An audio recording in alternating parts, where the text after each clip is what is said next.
Caribbean सागर के बीच एक परिवार अपनी यड़ पर छुट्टियां मना रहा होता है। मां जूलिया तैरने के लिए पानी में कूद जाती है। आराम करते समय उसे कुछ अजीब महसूस होता है, लेकिन क्योंकि आसपास कुछ दिखाई नहीं देता, वह सोचती है कि शायद उसका भ्रम होगा।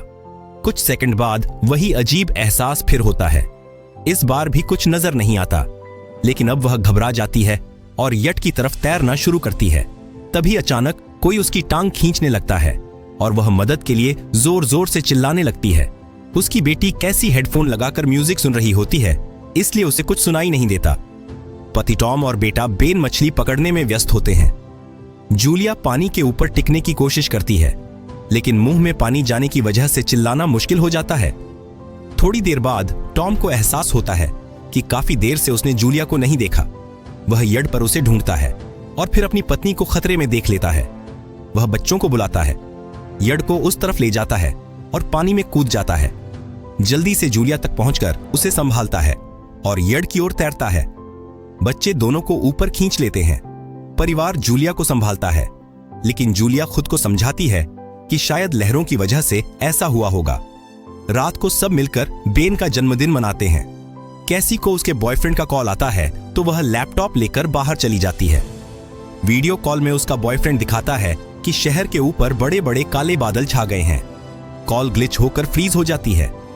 कैसी यह बात परिवार को बताने आती है, लेकिन टॉम कहता है कि शायद जमीन से दूर होने की वजह से सिग्नल कमजोर है। तभी सबको एक आवाज सुनाई देती है।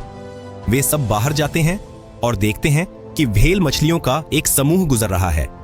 टॉम समझाता है कि व्हेल मछलियां हमेशा पृथ्वी के मैग्नेटिक फील्ड को फॉलो करती हैं, लेकिन जब तूफान आता है तो वे कंफ्यूज हो जाती हैं। अचानक यड़ जोर से हिलती है और बेन गिर जाता है। टॉम को चिंता होती है कि कहीं यड़ को नुकसान तो नहीं पहुंचा, इसलिए वह डाइव करके नीचे चेक करने चला जाता है। कुछ देर बाद वह सतह पर वापस आता है, लेकिन उसके कंधे पर एक बड़ा घाव होता है। जूलिया तुरंत उसका जख्म सीती है।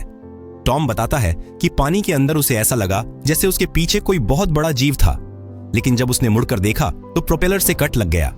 वह कहता है कि जो भी चीज थी बहुत बड़ी थी। टॉम को यड़ पर काफी नुकसान दिखाई देता है, इसलिए उन्हें मदद बुलानी पड़ती है। जूलिया बार बार रेडियो पर कोशिश करती है। कैसी फोन पर सिग्नल ढूंढती है, लेकिन कुछ भी काम नहीं करता। तभी कैसी को एक अजीब सा जीव दिखाई देता है और वह चिल्ला उठती है, लेकिन वह तो बस बेन होता है जो मास्क पहनकर मजाक कर रहा होता है। कुछ देर बाद यट पूरी तरह बंद हो जाती है और समुद्र के बीच में फंस जाती है। जूलिया रेडियो में एक आवाज सुनती है, लेकिन आवाज इतनी खराब होती है कि उसे कुछ समझ नहीं आता। टॉम परिवार को बताता है कि उनके पास सिर्फ 4 दिन का खाना पानी बचा है और अब उन्हें किसी मछली पकड़ने वाली नाव का इंतजार करना होगा। अचानक रडार पर कुछ डिटेक्ट होता है और परिवार को एक अजीब सी आवाज सुनाई देती है। सब दौड़कर बाहर आते हैं और हैरानी से देखते हैं कि कई सारे उल्कापिंड जमीन पर गिर रहे हैं। जहां जहां उल्कापिंड गिरते हैं वहां बड़े धमाके होते हैं। एक उल्कापिंड पानी में उनके पास गिरता है तो टॉम तुरंत यॉर्ड को चलाने की कोशिश करता है। इंजन मुश्किल से चलता है, लेकिन तभी एक और उल्कापिंड उस इलाके को हिट करता है। परिवार डर के मारे एक दूसरे को कसकर पकड़ लेता है। तभी टॉम को समझ आता है कि जो आग के गोले गिर रहे हैं वे उल्कापिंड नहीं बल्कि सैटेलाइट्स हैं। उसी वक्त बेन देखता है कि यॉर्ड से धुआं निकल रहा है। टॉम चेक करता है और कंफर्म होता है कि इंजन खराब हो गया है। हवा तेज होने लगती है तो फैमिली यड के अंदर छुप जाती है, बिना यह नोटिस किए कि कंपास बहुत तेजी से घूम रहा है। यड जोर जोर से हिलने लगती है। बन फिर से गिर जाता है और इस बार उसे चोट भी लग जाती है। लहरें तेजी से यॉर्ड से टकरा रही होती हैं। टॉम स्ट्रगल करके बाहर जाता है और लाइफ जैकेट्स लेकर आता है। तभी पावर चली जाती है। टॉम तुरंत पावर बॉक्स का बटन प्रेस करता है और लाइट वापस आ जाती है। उस वक्त बेन नोटिस करता है कि जूलिया की नाक से खून बह रहा है। जूलिया को चक्कर आने लगते हैं, जबकि कैसी सिंक पर जाकर उल्टी कर देती है। टॉम रेडियो ट्राई करता रहता है पर सिग्नल नहीं मिलता। अचानक एक तेज हाई पिच्ड नॉइज आती है और हवा और भी स्ट्रांग हो जाती है। जूलिया दरवाजे बंद करने की कोशिश करती है पर एक हैच खुल जाता है और हवा खिड़कियां तोड़ने लगती है। टॉम एक फ्लेयर जलाता है और थोड़ी देर बाद अंधेरा छा जाता है। अगली सुबह फैमिली शॉक में उठती है कि वह स्टॉर्म से बच गए हैं, लेकिन यॉट आधी तबाह हो गई होती है। जब वह बाहर आते हैं तो देखते हैं कि समुंदर का पानी गायब हो गया है और यट अब जमीन पर अटकी है। सब यह देखकर शॉक में आ जाते हैं। कैसी सिग्नल चेक करती है पर नेटवर्क बिल्कुल डाउन होता है।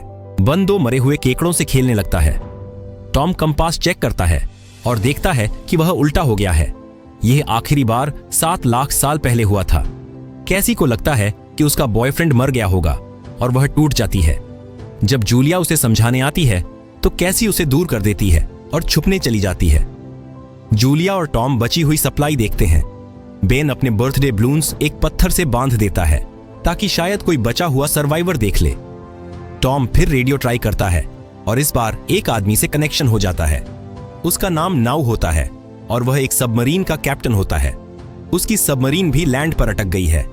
वो कंफर्म करता है कि मैग्नेटिक पोल्स रिवर्स हो गए हैं, इसलिए ओशन पीछे हट गया है और जमीन डूब गई है। वो कहता है कि उसने अभी तक और सर्वाइवर्स नहीं देखे और कम्युनिकेशन सिस्टम्स बिल्कुल डाउन हो गए हैं। वो मजीद ये भी कहता है कि पोल्स फिर रिवर्स होंगे और शायद एक हफ्ते में समुंदर वापस आ जाएगा। वह फैमिली को वार्न करता है कि जितना हो सके ऊंची जगह चढ़ जाओ, क्योंकि जब पानी वापस आएगा तो वह बहुत खतरनाक होगा। वह बोलता है उसका पार्टनर क्रैश में मारा गया और सबमरीन में बस 3 लोगों की ही जगह है। जूलिया और टॉम उससे कहते हैं कि प्लीज हमारे बच्चों को बचा लो। वो उन्हें अपने कोऑर्डिनेट्स दे देता है। टॉम कैलकुलेट करता है कि सबमरीन तक पहुंचने में 2-3 दिन लगेंगे। वो फैमिली से कहता है आज रात अच्छे से आराम कर लो, कल सुबह हम निकलेंगे। अगली सुबह फैमिली सामान पैक कर रही होती है। तभी टॉम को पास में कुछ हिलता हुआ दिखता है। वह एक लंगड़ा आदमी होता है जिसके हाथ में हारपून होती है और साथ में एक कुत्ता लगातार भौंक रहा होता है। टॉम उसके पास जाता है और उसे पानी की बोतल देता है, लेकिन वह आदमी कुछ ऐसी भाषा में बोलता है जो टॉम समझ नहीं पाता। पानी पीने के बाद वह अजनबी अचानक टॉम के सिर पर बोतल मारता है और चेहरे पर जोर का लात मार देता है। जूलिया डर के मारे भागती है, लेकिन तब तक देर हो चुकी होती है। वह आदमी टॉम के पेट में हारपून घुसा चुका होता है। टॉम कुछ पल तक तड़पता है और फिर वह उसकी गर्दन भी काट देता है। फिर वह आदमी जूलिया के पीछे भागता है और उस पर हारपून फेंकता है, जिससे उसके कंधे में चोट लग जाती है। जूलिया दर्द सहते हुए यट के अंदर भागती है और बच्चों को बोलती है कि छुप जाओ। वह दरवाजा लॉक कर देती है। कैसी और बेन सोफे के अंदर घुस जाते हैं। जूलिया उन्हें फ्लेयर गन पकड़ाती है और खुद एक चाकू लेकर बाथरूम में छुप जाती है। वह आदमी दरवाजे पर जोर जोर से धक्के मारता है और आखिर अंदर घुस ही जाता है। पहले वह थोड़ा खाना उठाता है और फिर यट में इधर उधर ढूंढने लगता है। फिर बाथरूम की तरफ जाता है, लेकिन जूलिया समझदारी से एक छोटे छेद से बाहर निकल जाती है। वह आदमी सोचता है कि जूलिया भाग गई, लेकिन जैसे ही वह धीरे से निकलने लगती है, उसका कुत्ता उसे देख लेता है और भौंकने लगता है। कुत्ता उस पर झपटता है तो जूलिया चाकू से उसे मार देती है। कुत्ते की चीख सुनकर वह आदमी बाहर आता है और अपने कुत्ते की लाश देखकर आग बबूला हो जाता है। इस बीच जूलिया यड़ के दूसरे साइड से अंदर जाने की कोशिश करती है। वह ऊपर चढ़कर टूटी हुई खिड़की से अंदर घुसने लगती है, लेकिन वह आदमी पहले ही वहां पहुंच जाता है। वह उसे पकड़कर जोर से मुक्का मारता है, जिससे वह नीचे गिर जाती है। जूलिया फर्नीचर पकड़कर बचने की कोशिश करती है, लेकिन वह आदमी उसे लात मारकर दूर फेंक देता है। फिर वह उसकी कलाई पर पैर रख देता है ताकि वह चाकू छोड़ दे और फिर उसके बाल पकड़कर उसका चेहरा जमीन पर दे मारता है और सोफे पर फेंककर उसका गला दबाने लगता है। बच्चे यह सब कुछ देख रहे होते हैं। कैसी बाहर निकलकर फ्लेयर गन चलाती है जो सीधा उस आदमी को लगती है। वह जल उठता है और यट में आग फैलने लगती है। बच्चे तुरंत भाग जाते हैं, लेकिन जूलिया वापस आती है। वह उसे एक किक मारकर गिराती है, मैप और बैग उठाती है और वहां से भाग जाती है। बेन और कैसी अपने पापा के पास जाकर रोने लगते हैं। जूलिया भी उनके साथ बैठ जाती है और तीनों मिलकर आंसुओं के साथ टॉम को आखिरी अलविदा कहते हैं। तभी वह डरावना आदमी फिर यट से बाहर निकल आता है तो फैमिली फिर से भागने लगती है। कुछ ही देर में यट एक बड़े धमाके के साथ उड़ जाती है। थोड़ी दूर चलने के बाद वह लोग एक छोटे से झरने के पास रुकते हैं ताकि थोड़ा आराम कर सकें। कैसी सोचती है कि शायद वह पागल आदमी उनके पास गुब्बारे देखकर आया था। यह सुनकर बेन खुद को कसूरवार मानने लगता है। जूलिया उसे समझाती है कि इसमें उसकी कोई गलती नहीं थी और सबको आगे बढ़ने को कहती है, क्योंकि वह आदमी अभी भी उनके पीछे है। रास्ते में एक छोटे तालाब के पास बन एक मरी हुई हैमरहेड शार्क देखकर हैरान रह जाता है। तभी जूलिया नोटिस करती है कि वह आदमी फिर उनके करीब पहुंचने वाला है। सब लोग दौड़ पड़ते हैं और एक रेत के टीले से नीचे गिर जाते हैं, जहां उन्हें जहरीला कचरा दिखाई देता है। फैमिली सावधानी से उसे पार करती है और लगता है कि उन्होंने उस आदमी से पीछा छुड़ा लिया है। चलते चलते उन्हें बड़े बड़े मरे हुए सी एनिमल्स और समुंदर के नीचे जमा हुआ सारा प्लास्टिक दिखने लगता है। बेन धीरे धीरे चलने लगता है तो जूलिया समझ जाती है कि वह डिहाइड्रेशन के करीब है। वह सबको रुकने को कहती है। जब वह पानी की बोतल देखती है तो उसे झटका लगता है। बोतल में पानी लगभग खत्म हो चुका होता है। कैसी को एहसास होता है कि शायद उसने बोतल ठीक से बंद नहीं की थी। जूलिया गुस्से में चिल्लाती है कि उसकी लापरवाही की वजह से पानी खत्म हो गया। कैसी जवाब देती है, क्या फर्क पड़ता है, वैसे भी हम बचने वाले नहीं हैं। दोनों के बीच लंबी बहस होती है। फिर भी फैमिली आगे चलती रहती है। कुछ देर बाद उन्हें एक क्रैश हुआ प्लेन मिलता है। अंदर कुछ हिलता डुलता देख सब डर जाते हैं, लेकिन वह सिर्फ कुछ पक्षी होते हैं। फैमिली तय करती है कि रात यहीं प्लेन के अंदर गुजारेंगे। वह थोड़ा सा स्नैक शेयर करते हैं और जूलिया को टॉम की जैकेट में एक फैमिली फोटो मिलती है, जिसे देखकर उसका दिल टूट जाता है। कैसी पूछती है, मॉम, आप और डैड की लव स्टोरी क्या थी? जूलिया मुस्कुराकर बताती है, टॉम हॉस्पिटल में मेरा पेशेंट था। फिर एक दिन उसने फूल और एक प्यारी सी कविता देकर अपना प्यार जताया था। रात के बीच में कैसी प्लेन से बाहर जाती है। तभी वह डरावना आदमी उसे पीछे से पकड़ने की कोशिश करता है, लेकिन जूलिया अचानक पीछे से उस पर टूट पड़ती है और बार बार चाकू से वार करके उसे मार देती है। कैसी अपनी मां को गले लगाकर शांत करती है। अगली सुबह उस आदमी की लाश पर कीड़े गुंड पड़े होते हैं।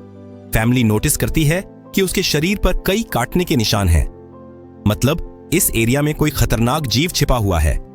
जैसे ही वह लोग वहां से निकलते हैं, केकड़े उसके मुंह से बाहर निकल आते हैं। कुछ घंटों बाद जूलिया और कैसी मैप देख रही होती हैं, लेकिन बेन धीरे से आगे निकल जाता है। जूलिया चिल्लाती है, रुक जाओ, लेकिन बेन एक तालाब में झुककर पानी पीने लगता है। जूलिया तुरंत उसे खींचकर बाहर निकालती है और समझाती है कि अनजान पानी उसे बीमार कर सकता है। धूप बहुत तेज हो जाती है तो फैमिली अपने सिर कपड़ों से ढक लेती है। बेन को चक्कर आने लगते हैं। तभी उन्हें कुछ पुरानी कुर्सियां मिलती हैं और जूलिया अब कैसी उनसे एक टेम्परेरी शेल्टर बना लेती है। जूलिया बेन को इंजेक्शन लगाती है और तय करती है कि वह रात वहीं बिताएंगे। सुबह जूलिया एक अजीब सी आवाज सुनकर उठती है। बाहर जाकर देखती है तो क्रैब्स का एक बड़ा झुंड उनकी तरफ आ रहा होता है। वह तुरंत बच्चों को उठाती है और तीनों भागना शुरू कर देते हैं। भागते भागते उन्हें एक बड़ा कार्गो शिप दिखाई देता है। वहां 3 क्रू मेंबर्स जिंदा होते हैं। एक औरत उनकी मदद करना चाहती है, लेकिन बाकी 2 आदमी मना कर देते हैं और तीनों फैमिली को बाहर छोड़कर कंटेनर लॉक कर लेते हैं। क्रैब्स पास आ जाते हैं। जूलिया बच्चों को कंटेनर के ऊपर चढ़ाती है। खुद जब चढ़ने लगती है तो क्रैब्स उसके पैर को जोर से काट लेते हैं। बच्चे उसे खींचकर ऊपर चढ़ाते हैं, नहीं तो वह नीचे गिर जाती। कंटेनर के एक छेद से आधे क्रैब्स अंदर घुस जाते हैं। क्रू मेंबर्स फायरिंग शुरू करते हैं, लेकिन क्रैब्स उन पर हावी हो जाते हैं और दोनों को मार डालते हैं। आखिरी आदमी छत के होल तक पहुंचता है, लेकिन क्रैब्स उसे भी नीचे खींच लेते हैं और वह भी मर जाता है। जूलिया अपने जख्म पर पट्टी बांधती है और बेहोश हो जाती है। कुछ देर बाद जब वह उठती है तो खुद को रेत के तूफान के बीच अकेली पाती है। वह घबराकर बच्चों को ढूंढने लगती है। एक मरी हुई औरत का हथियार उठाती है और जोर जोर से चिल्लाती है। कैसी उसकी आवाज सुनकर लौट आती है और बताती है कि वह और बेन मदद ढूंढने गए थे, लेकिन कोई नहीं मिला। फिर दोनों बेन से मिलते हैं, जिसे एक खुला कंटेनर मिलता है जहां वह तूफान खत्म होने तक रुक सकते हैं। जूलिया टॉम का लाइटर निकालती है और अपने जख्म को जलाकर बंद करती है, जो बेहद दर्दनाक होता है। तूफान थमने के बाद उन्हें एक और कंटेनर मिलता है, जिसमें बहुत सारी पानी की बोतलें होती हैं। बॉडीज चेक करते वक्त उन्हें एक रेडियो और एक गन भी मिलती है। जूलिया नाव से संपर्क करती है और बताती है कि मैप खो गया है। इस पर नाउ बताता है कि उन पर आर्थ्रोपॉड्स ने हमला किया था। वो अब इसके जीव हैं जो ऑक्सीजन की वजह से पूरी तरह पागल हो चुके हैं। अब नाव फैमिली को जल्दी करने को बोलता है, क्योंकि उसके इंस्ट्रूमेंट्स ने कैलकुलेट किया है कि समुद्र उम्मीद से ज्यादा जल्दी वापस आएगा और उनके पास सिर्फ कुछ घंटे बचे हैं। वह एक फ्लेयर शूट करता है और फैमिली उस दिशा में चलना शुरू करती है। लंबी वॉक के बाद फैमिली को एक टूटा हुआ टॉयलेट मिलता है जिसमें बेन पेशाब करता है। अब वह लोग आखिरकार सबमरीन को पास ही देख लेते हैं, लेकिन वहां पहुंचने के लिए उन्हें एक बड़ा चट्टानी रास्ता पार करना होगा। जैसे ही वह रास्ते से गुजरते हैं, दीवारें हिलने लगती हैं और पत्थर गिरने लगते हैं, जिससे एक भयानक रॉक स्लाइड हो जाता है। जूलिया तुरंत अपने बच्चों को साइड में धक्का देती है और खुद भी पीछे हट जाती है ताकि कुचली ना जाए। अब एक पत्थर की दीवार उनके बीच आ गई है। जूलिया बच्चों से कहती है कि वह बिना उसके आगे बढ़ जाए, लेकिन कैसी मना करती है और जोर देती है कि उसकी मां को चढ़ने की कोशिश करनी चाहिए।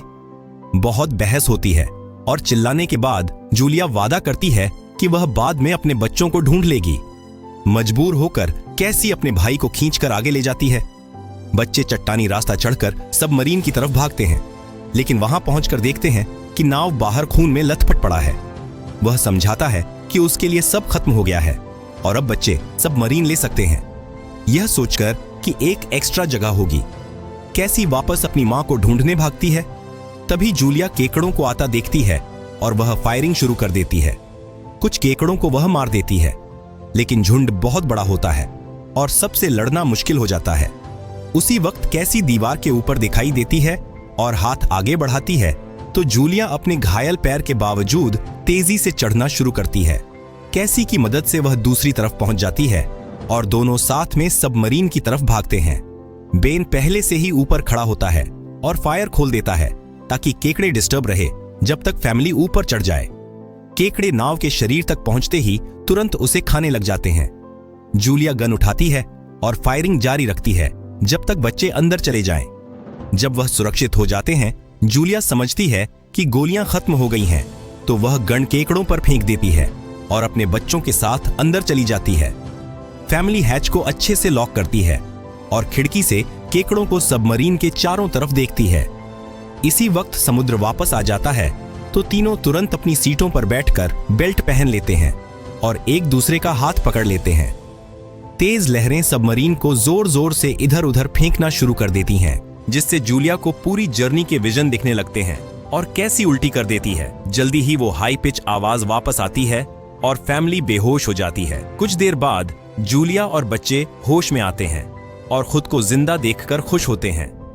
वो हैच अनलॉक करके बाहर निकलते हैं और देखते हैं कि लहरों ने सबमरीन को एक तबाह शहर में गिरा दिया है। यानी अब जिंदा रहने और नया जीवन शुरू करने की उम्मीद है। और यहीं पर फिल्म खत्म होती है। चैनल को सब्सक्राइब करना न भूलें और बेल आइकॉन जरूर दबाएं ताकि आपको ऐसे ही मजेदार वीडियो मिलते रहें। देखने के लिए धन्यवाद।